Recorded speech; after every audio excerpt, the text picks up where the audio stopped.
Ada orang tua yang berkata, "Dan Jeffrey, kalau punya mobil, taruh di garasi, jangan taruh di hati." Ya iyalah, masa taruh di hati, nggak muat kali. Ternyata ungkapan itu adalah lebih kepada kecintaan terhadap benda tidak masuk ke dalam hati. Suami taruh di tempatnya, jangan taruh di hati. Istri taruh di tempatnya, jangan taruh di hati. Anak-anak, harta benda dan jabatan taruh di tempatnya, jangan taruh di hati. Kalaupun mereka harus ada di hati, biarkan ada di kulit luar hati. Karena di dalam hati hanya Allah. Allah, Allahu Akbar. Allah, tidak ada yang lain. Jangan biarkan Allah menjadi cemburu karena itu semua. Karena Allah Maha Pencemburu. Jangankan Allah, istrimu pun, suamimu pun akan cemburu manakala engkau memiliki sesuatu yang lain di dalam hatimu. Bagaimana dengan Allah? Maka حسبي ربي جل الله ما في قلبي إلا الله حسبي ربي جل الله ما في قلبي إلا الله على الهادي صلى الله لا إله إلا الله على الهادي صلى الله لا إله إلا الله الله الله الله الله الله أكبر الله أكبر الله أكبر الله أكبر الله الله الله الله الله الله الله الله الله أكبر.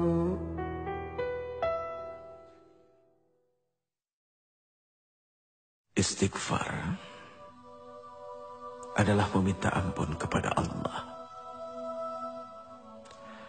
Seorang Rasul saja, Muhammad bin Abdullah alaihi salatu wassalam, beliau masih meminta ampun kepada Allah. Bahkan beliau bersumpah, demi Allah, sesungguhnya aku setiap hari senantiasa beristighfar dan memohon ampun kepada Allah. Padahal sudah jelas seorang Rasul sallallahu alaihi wasallam, al-ba'thun, orang yang dijamin surganya oleh Allah, masih meminta ampun kepada Allah. Berarti jelas memohon ampun adalah wajib. Apakah kepada Rasul, kepada Nabi, kepada wali, apalagi kepada orang-orang seperti diri ini.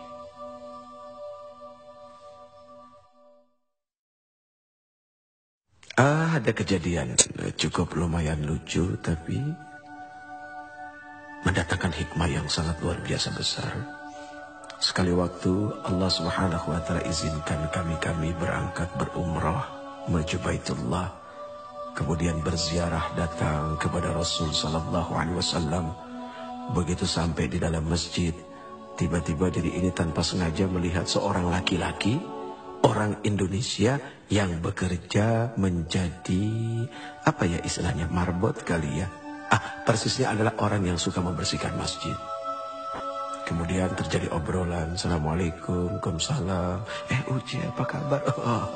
Hati ini senang juga sih dikenal orang. Padahal nggak bagus ya punya hati seperti itu. Ada terjadi obrolan sederhana. Sudah berapa lama kerja di sini? 3 bulan, Uci. Oh, pernah ke makam Rasul? Aduh, Uci, pernah. Sehari semalam saya di dalam, di dekat makam Rasul. Saya menyapu, saya membersihkan. Langsung tiba-tiba saja diri ini memeluk orang itu ya Allah? Apa yang telah membuat dia begitu mudah bisa masuk dekat dengan Rasul sallallahu alaihi wasallam? Sementara kami yang berulang kali bolak-balik datang berhaji berumrah, tapi begitu sangat sulitnya untuk mendekati Rasul. Ada apa? Akhirnya duduk di raudhah berpikir. Allah berikan jawaban. Oh, ternyata kalau ingin bertemu dengan Rasul, tidak usah bawa uang, bawa pel sama sapu. Bingung kan? Sapu. Hanya dengan membawa sapu dia bisa sedekat itu dengan Rasul. Inilah terkadang orang suka merendahkan jabatan orang lain yang lebih rendah daripadanya. Padahal maaf, seorang manajer belum tentu sering-sering bisa ketemu dengan seorang presiden direktur. Malah office boy-nya yang hampir setiap hari ketemu dengan presiden direktur. Bahkan bukan tidak mungkin seorang office boy bisa duduk di kursi presiden direktur ketika dia ngebersihin kamarnya. Ini kan subhanallah, perkara sederhana. Sapu, apa arti sapu? Sapu itu punya sifat membersihkan. Berarti bagaimana kita menyapu hati kita dari dengki, dari iri. Ternyata itulah yang membuat seseorang bisa menjadi dekat dengan Rasul. Hanya orang-orang yang hilang dengki dan tidak punya iri, dan senantiasa bersyukur dengan apa yang Allah berikan. Kemudian bermujahadah, senantiasa istiqamah dalam ampunan, taubat dan nasuha kepada Allah, hanya kepada Allah. Itu yang akan membuat dekat dengan Rasul sallallahu alaihi wasallam. Ya Rasul, diri ini rindu kepada Engkau. Semoga kami menjadi orang-orang yang didekatkan dengan Engkau. Lalu kedekatan kami kepada Engkau menjadi kedekatan kepada Allah Subhanahu wa ta'ala. Ya Allah, ampuni kami dengan segala kekotoran hati kami dan perasaan-perasaan paling baik daripada yang lain. Subhanallah, Maha Suci Engkau ya Allah. Semoga kita dijadikan orang-orang yang pandai mensyukuri apa yang telah diberikannya.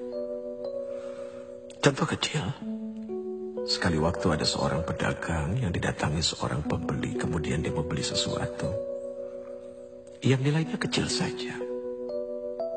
Jangan lupa untuk mengatakan, enggak segini kan? Itu kalimat canda kepada Allah. Daripada harus dikeluarkan satu kalimat, masa segini?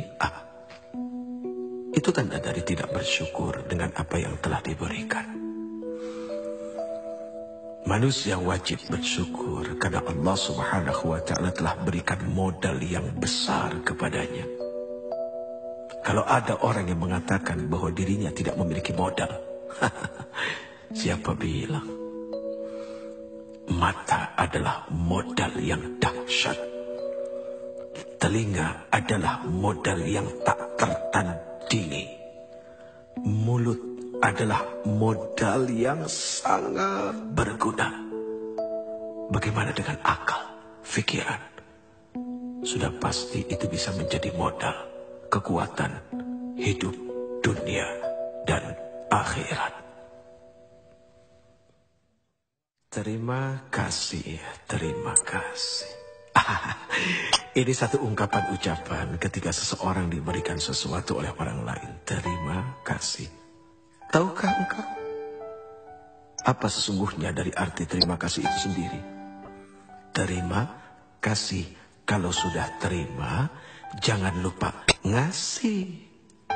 Tidak ada ketika orang diberi kemudian lalu mengucapkan terima simpen dia, tidak. Tapi terima kasih artinya ketika dia sudah menerima, dia berjanji akan mengasihi. Dan ketika mengasihi sudah pasti dengan kasih. Tidak ada caci maki, tidak ada penyesalan, dan semua diberikan dengan lapang dada. Barang siapa yang senantiasa memberi, maka dia tidak akan pernah menjadi orang miskin di dunia dan di akhirat. Seringkali orang menghindar dari yang namanya ujian. Bahkan ketika berdoa pun seperti itu, ya Allah, jauhkan kami dari segala macam bentuk ujian. Padahal kalau dipikir-pikir, ternyata yang namanya ujian itu untuk naik kelas. Nggak usah jauh-jauh, lihat saja. Ngapain capek-capek kita menyekolahkan anak kita. Dari TK, kemudian SD, SMP, SMA, sampai ke university. Dari TK ke SD, apakah tidak ada ujian? Kan pasti pakai ujian. Kemudian dari SD sampai ke SMP, apakah tidak pakai ujian? Kan pakai ujian. Kemudian dari SMP ke SMA, SMA ke kuliah. Harusnya curiga kalau seandainya hidup tidak diuji. Lihat saja, misalnya ada seorang mahasiswa kuliah 6 semester, tapi nggak pernah ada ujian. Kan aneh. Makin berat ujian, berarti makin dahsyat juga gelar yang akan diberikan. Tapi ujian, kok nggak selesai ujiannya? Ya tanya ke Allah dulu, ngambil berapa SKS, kan begitu. Sederhana, selama kita berada dalam ruang ujian, 15 pertanyaan kita diberikan. Kita cuma jawab 7, jangan harap bisa keluar dari ruang ujian. Ya jawab, selesaikan. Persoalan apa jawaban itu benar atau tidak, serahkan kepada Allah, yang penting sudah berusaha untuk menjawab. Dunia ini seperti kampus, tempat orang berdebat, tapi pada akhirnya berujung pada satu ruangan, yaitu ruangan ujian.